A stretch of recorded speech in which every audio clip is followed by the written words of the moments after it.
Hello, hello, parents. Happy Teenager Tuesday. We are here with a very exciting beginning of a series that I'm very excited about because we did a survey a few weeks ago asking parents what are some topics that we could best digest, resource you on, and that kind of thing. The number one thing in those that people voted on the parent Facebook page, if you're not on the parent Facebook page, get on the parent Facebook page.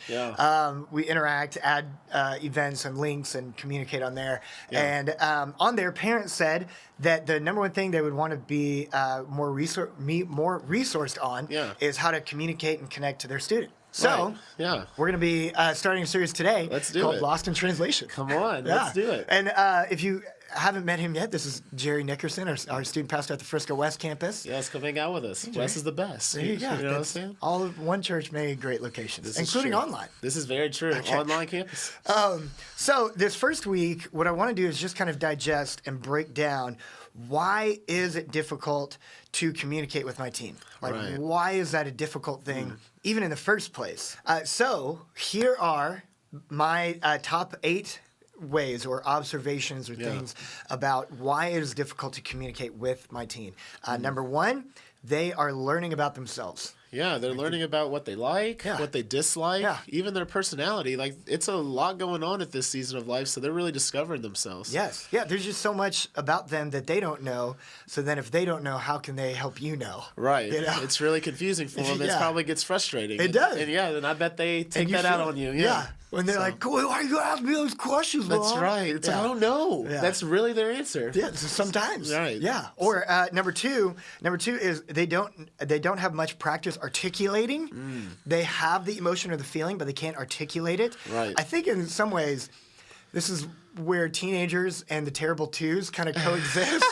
You know, they live in the same realm of like I don't know, and they're like they have the feeling, but they can't put words to the feeling. There's just not a lot of like practiced words to the emotions that they're feeling. You know, and that can be probably really hard for parents. They're like, man, I really want to know you. I really want to know why, and they're just, I am telling you, I don't know. That's my legit answer. So and that's frustrating with them. Yes, because they want to articulate it. They really do, but they can't. And they want to get this out. You know, that's why sometimes when you ask the like W word questions, how, where, when, why, it feels like an interrogation to them. Right. They're like, I don't have the words. Right. You know? Just be patient. Yeah, be patient a little bit. Number 3 is probably all these kind of are similar to each other.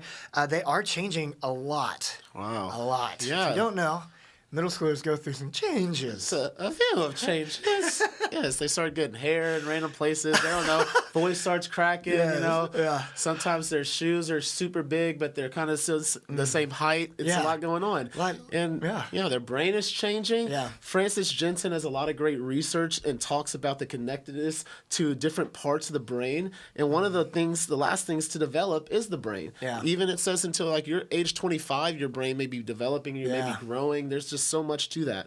And so, I would just say it's one of those things that if you're thinking about a big puzzle pieces, all these puzzle pieces, there may be a 10,000 piece puzzle. And the outline is everything, including puberty and all this stuff. And sometimes they're kind of in the middle of all this and they're trying to figure out, they're trying to put all these pieces. There's a lot going on in this season of their life. Well, and that's why they test, and parents know this too. That's why they're testing so many different things. Right. About what like, who am I? Like when I was in middle school, each year of middle school, I loved a different genre of music. It was like the screaming rock, and then it was the rap, and then it was I'm like you put straighten your hair and bangs over your eye. So I had the outline of my puzzle, and then I was trying to figure out how do these pieces fit inside, trying to get the picture here? of who I am. Right, you know? It's hard. Yeah, it is. I wanted Justin Bieber hair at one point, and I don't think that really would ever happen. Like Justin Bieber said, just never give up. That's right. I don't know. Never say never. Yep. Never say never. That's right. That's it. I got you. Number 4, maybe your student isn't getting enough sleep. It could be that simple. Yeah, and I don't know about you guys, but I'm very frustrated when I don't get enough sleep. My wife will tell you that. And it's really good and I think really healthy for all of us to try to shoot for them getting that healthy 8 to 9 hours. Yeah. And it's really is. It's important for your health, your overall well-being, and it's just one of those things that I think for them, it would really help them. Oh, yeah. And don't give them a hard time, too. Not all the time. Yeah. Of like when they sleep a lot. Right. They come up and they're, well, good morning. Right.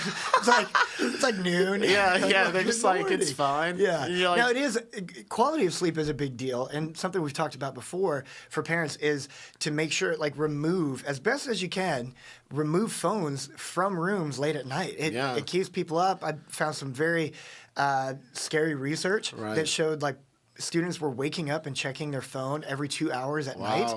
Wow. That can interrupt their sleep. So maybe they're in their room, but they're not getting quality sleep. Yeah, Screens can kind of mess with that kind of stuff. Your eyes and everything. It's really draining for you with the screen right there. So it can be. Absolutely. I feel that.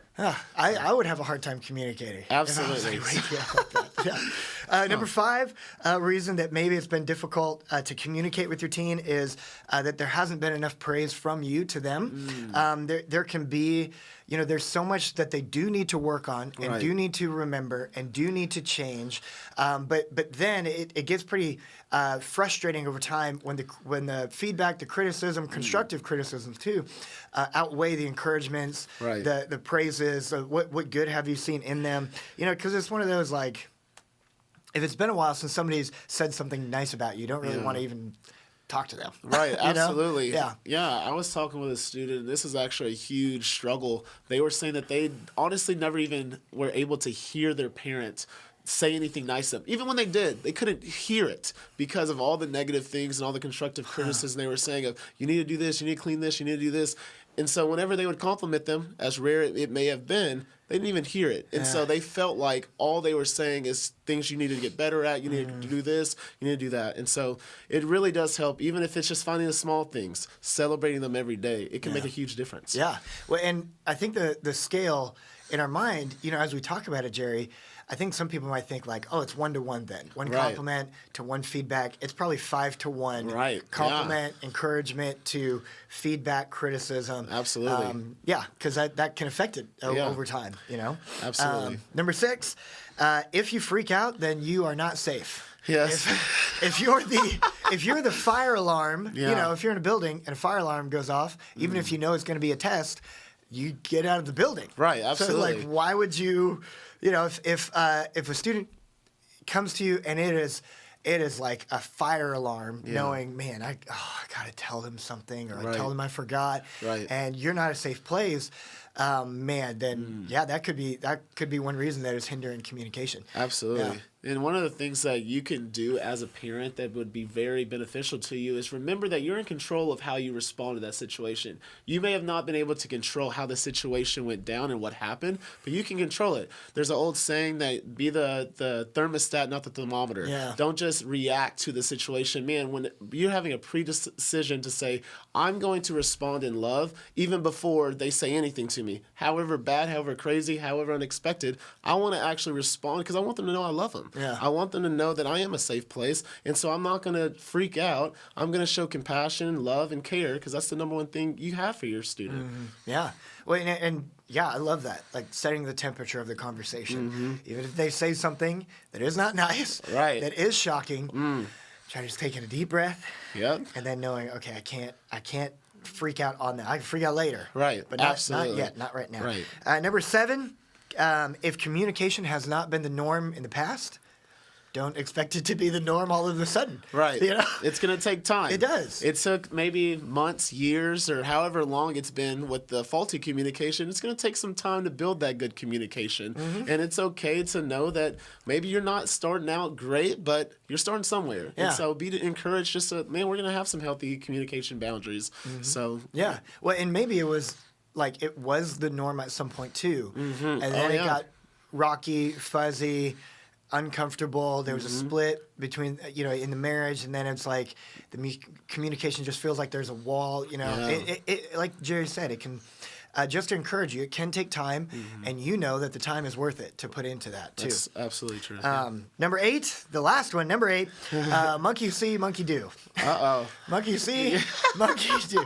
Is I wanted it to be memorable. So, Right. it's good. I think this gives us an opportunity to look inside of ourselves too and ask, how is our communication? Right. How has our communication been with our friends, with our family, Yeah. between us and our spouse, or our, in our relationships and our friendships, and from our communication to our kids? You know? Right. Are we speaking their language, or are we expecting them to like hurry up and speak ours? Like, they will a lot of times, most of the time. Like our students that live in our house, all that stuff, they do what they see, Yeah, So absolutely. if we're like, gosh, they're not talking with me, then I think it's a good time to kind of look inside and say, could there be a nugget of this that comes from me? Right, and absolutely. what's something I could tweak and change and kind Yeah. of alter from there? So it's not an all-encompassing, all-extensive list Right. of everything, but that's kind of our top 8 of reasons why. Yeah. Come back next week. We're going to actually dive into some very practical kind of strategies of what you can do and how to break the ice. But for now, you can do this. You are not alone. God is with you, and so are we. Have a great week.